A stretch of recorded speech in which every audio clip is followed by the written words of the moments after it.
the Green Lanterns, to me, and this is just me free balling and talking here, but looking at the way they got taken out, man, they look like some suckers, like chumps, like weaklings, like some peons, ragamuffins, jabronis, like a bunch of jobbers.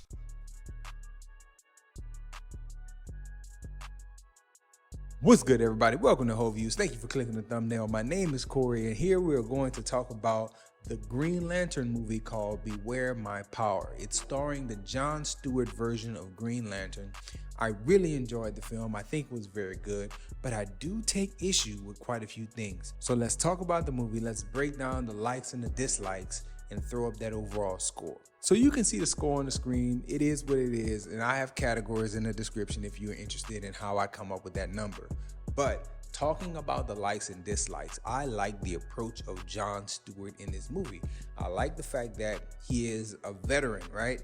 And instead of the traditional Jon Stewart getting trained by Hal Jordan, we don't get that here. We get Jon Stewart being thrust into the position of being the only Green Lantern to survive, and we get his call to action being something that he gets in the heat of battle, not necessarily something that was developed over time, because different iterations have shown Jon Stewart being a guy who was like a neighborhood protector and a guy who's really big on the sense of community, and we didn't get that here. Here we get Jon Stewart, a veteran who is no longer active in the military. He is home. He is struggling with having flashbacks, a little bit of PTSD, and now he gets this ring on his finger. He doesn't want to deal with it at all, and that to me is a better take than just the traditional, he was a good guy the whole time, he gets the ring, he's willing to go and fight and train with Hal.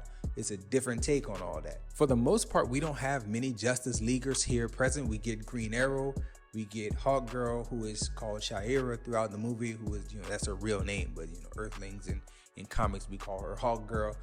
I liked all the characters that we got. We get Adam Strange, who is a character that I'm not really familiar with, but I like the inclusion of Adam Strange and his whole backstory, and he's not an Earthling, he's Iranian, and all the Iranian and Thanagarian conflict that you get throughout the movie. I was cool with all of it. I enjoyed all of it. If you didn't know, I'm talking spoilers here. So the main villain of the film is Sinestro to a certain extent, and then you get a reveal of the fact that Hal is actually the villain here, and that is where we stop with the likes and we start with the dislikes. So with Sinestro being the villain, I'm fine with that, but the way that the mystery was uncovered, you start the movie and you follow the movie and you're seeing all the different things unfold, and you see that the Green Lantern Corps has been decimated, and I wanted that to be a bigger deal. The fact that the Green Lanterns were taken out by one Yellow Lantern, Sinestro, who just shot a bunch of arrows and then bore down on their shield.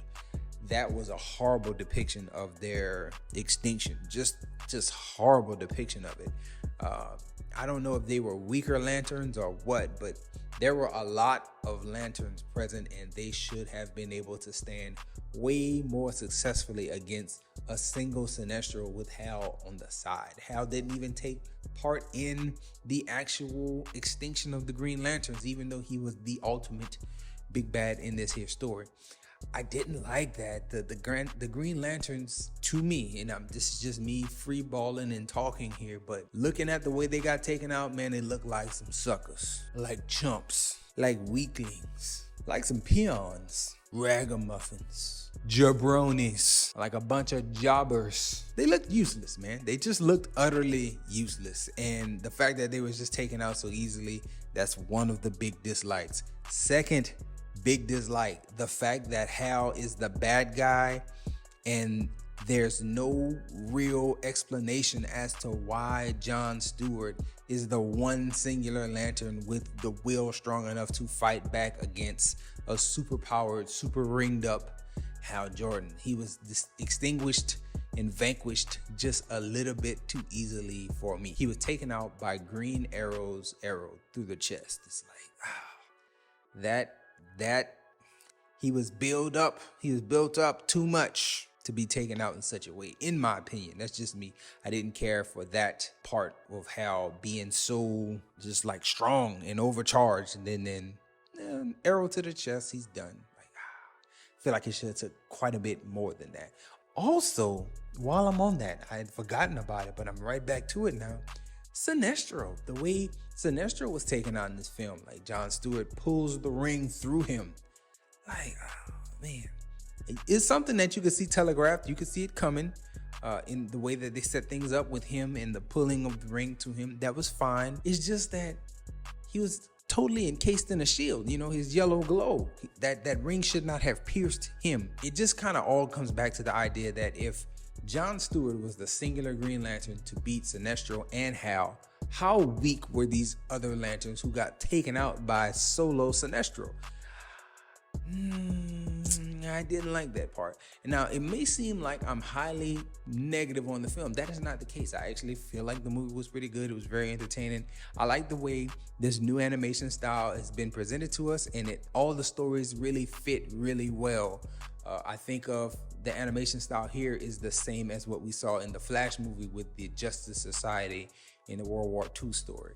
Which was quite a while back, but still, it was a good solid film as well. This one is good as well, but I think the way the lanterns were taken out is just, it's gonna rub a lot of people the wrong way.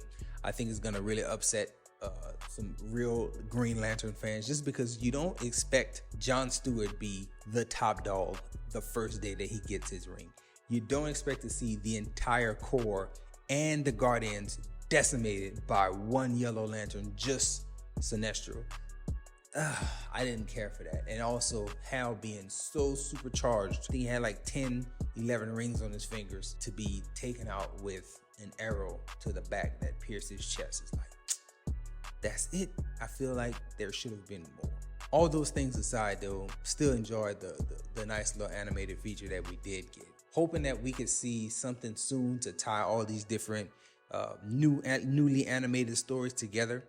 I do also have to go back and look at the Constantine film, which gives you reason. It's a short, it's like 26 minutes, but it gives you a reason as to why the animation style is different from what the last big event was, which was Justice League Apocalypse War. I think it was the last really big with all the heroes present in. So it explains away this new animation style, and I want to get that explanation. I might just do a real short video on that. And if you are interested in the continuity, because I love the continuity of the DC animated stuff. It's, in my opinion, better than all the MCU stuff, as well as all the DC live action stuff. DC animated stuff is normally great, and the connectivity of it is also impressive. So I'm gonna go back, check that out, probably come back and report on it as well, and just update people on if there's any new animated stuff coming. So check the anime page or the anime playlist for those things. Enjoy yourself, guard your heart, go watch something good.